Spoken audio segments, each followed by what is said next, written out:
সন্তানের টাকায় বাবা কোরবানি দিতে পারবে কিনা, অন্যের দেওয়া টাকায় কোরবানি করলে কোরবানি সহি হবে কিনা, ঋণ করে কোরবানি করা যাবে কিনা, কোরবানি কার উপর ওয়াজিব হয়, কি পরিমাণ সম্পদ থাকলে কোরবানি করতে হয়, স্বামীর সাথে থাকা অবস্থায় স্ত্রীর যদি জাকাত পরিমাণ সম্পদ থাকে তাহলে কি স্ত্রীকে নিজস্ব অর্থে পৃথকভাবে কোরবানি দিতে হবে।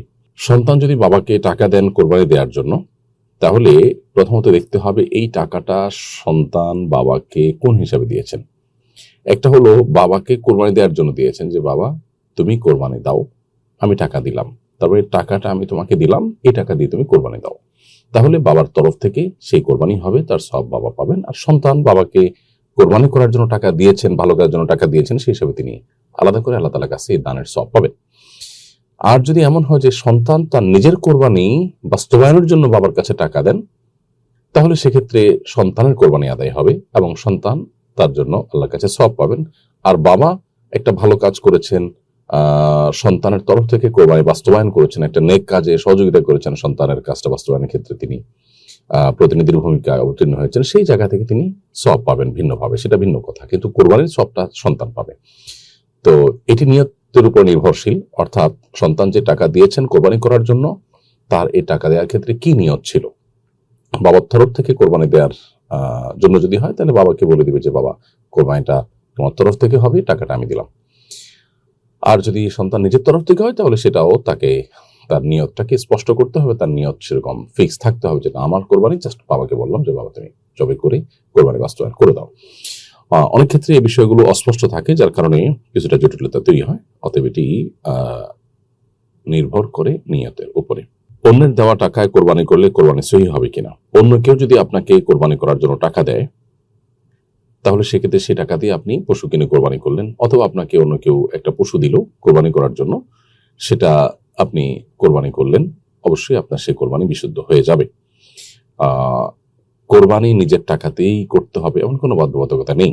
আপনাকে আপনার ভাই, আপনার বন্ধু, পরিবারের কেউ একটা গরুর টাকা, একটা ছাগলের টাকা দিয়ে দিল, বললো এটা তুমি কোরবানি করিও, মানে আপনি আপনার ইবাদতটা করবেন, তিনি আপনাকে সহযোগিতা করলেন, আপনাকে টাকার মালিক বানায় দিলেন বা পশু মালিক বানায় দিলেন, কোরবানির জন্য দিলেন, আপনি সেটা আপনার নিজের তরফ থেকে কোরবানি করতে পারেন, কোনো অসুবিধা নেই। অন্যের দেওয়া টাকা বা অন্য দেওয়া পশু দিয়ে কোরবানি করা যায়, কিন্তু অন্যের দেওয়া টাকা বা পশুটা যদি আপনার তার কাছ থেকে একরকম জোরপূর্বক আদায় করা হয় বা যে যৌতুক ইত্যাদির মতো করে আদায় করা হয়, তাহলে সেটা তো ভিন্ন কারণে গুনাহের বিষয় হবে।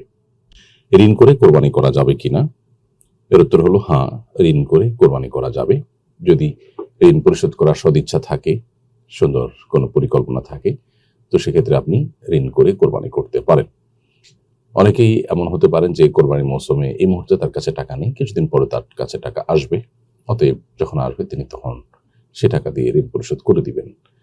এক কথায় স্বাভাবিকভাবে আমাদের অন্যান্য প্রয়োজনীয় কাজগুলো যেরকম আমরা ঋণ করে সারি, আর্থিক যে সমস্ত ইবাদত আছে সেগুলো সম্পাদন করবার জন্য ঋণ করা এটা জায়েজ এবং বিধেয়।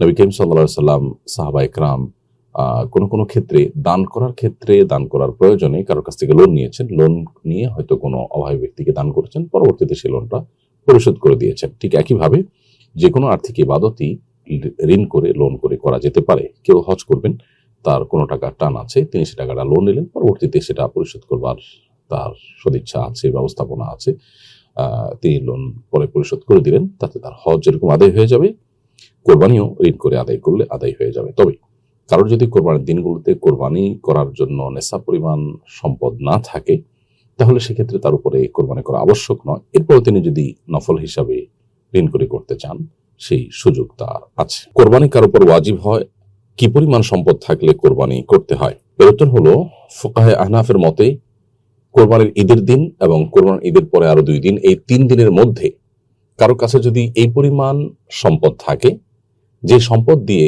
তিনি 52.5 তোলা রূপা কিনতে পারেন, তাহলে তার উপরে কোরবানি ওয়াজিব হয় এবং এই পরিমাণ সম্পদ থাকলে তাকে কোরবানি করতে হয়।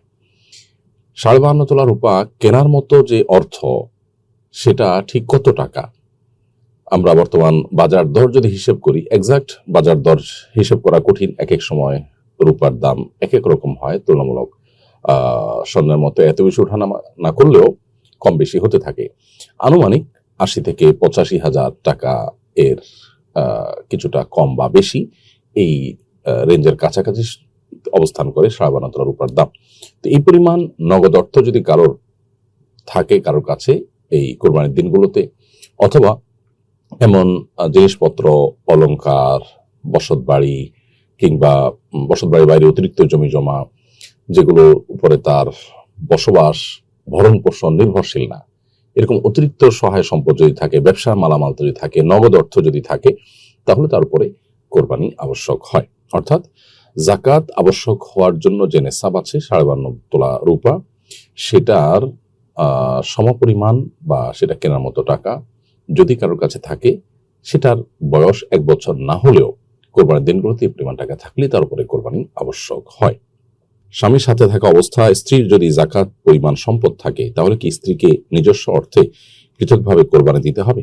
উত্তর হলো, স্বামীর নেশাব পরিমাণ টাকা থাকলে, সম্পদ থাকলে তার উপরে কোরবানি যেরকম বর্তায় আবশ্যক হয়, স্ত্রী যদি 52.5 তোলা রূপা কেনার মতো টাকা বা সম্পদ তার কাছে থাকে, তাহলে সেক্ষেত্রে তার উপরে পৃথকভাবে কোরবানি ওয়াজিব হয়। অর্থাৎ দুজনকে আলাদা আলাদা কোরবানি করতে হবে যদি দুজনই সচ্ছল হন শরিয়াত দৃষ্টিকোণ থেকে।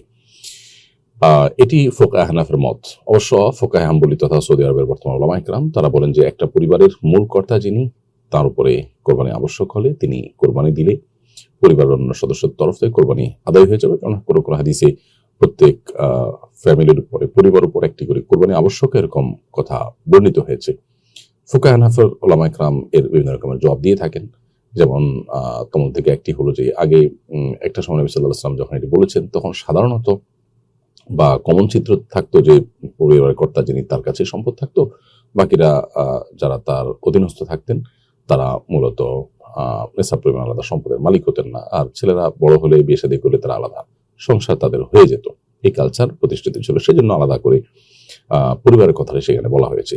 আরো নানাবিধ আলোচনা এখানে আছে। খোলাসা কথা হলো, ফোকাহে হানাফের মতে স্বামী তার নেশাব পরিমাণ সম্পদ থাকলে তাকে যেরকম জাকাত, তাকে যেরকম কোরবানি দিতে হবে, স্ত্রীকেও আলাদা করে কোরবানি দিতে হবে যদি তার সে পরিমাণ সম্পদ থাকে।